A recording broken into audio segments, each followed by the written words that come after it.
Hi, everybody. For the first time in more than 6 years, the unemployment rate is below 6%. Over the past 4.5 years, our businesses have created more than 10 million new jobs. That's the longest uninterrupted stretch of private sector job creation in our history.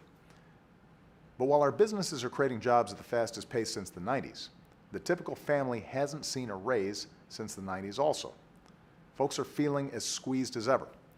That's why I'm going to keep pushing policies that will create more jobs faster and raise wages faster. Policies like rebuilding our infrastructure, making sure women are paid fairly, and making it easier for young people to pay off their student loans. But one of the simplest and fastest ways to start helping folks get ahead is by raising the minimum wage. Ask yourself, could you live on $14,500 a year? That's what someone working full-time on the minimum wage makes. If they're raising kids, that's below the poverty line, and that's not right.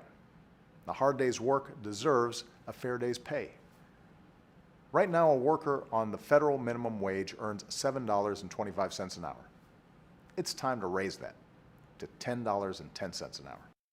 Raising the federal minimum wage to $10.10 an hour, or $10.10, would benefit 28 million American workers. 28 million.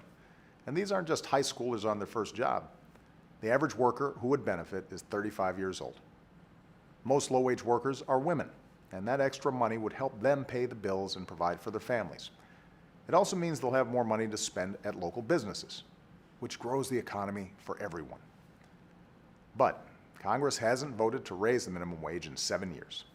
7 years. And when it got a vote earlier this year, Republicans flat out voted no. That's why, since the first time I asked Congress to give America a raise, 13 states, 21 cities, and the District of Columbia have gone around Congress to raise their workers' wages. 5 more states have minimum wage initiatives on the ballot next month. More companies are choosing to raise their workers' wages. A recent survey showed that a majority of small business owners support a gradual increase to $10.10 an hour too. And I've done what I can on my own by requiring federal contractors to pay their workers at least $10.10 an hour. On Friday, a coalition of citizens, including business leaders, working moms, labor unions, and more than 65 mayors, told Republicans in Congress to stop blocking a raise for millions of hardworking Americans.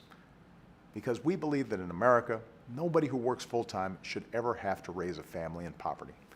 And I'm going to keep up this fight until we win, because America deserves a raise right now.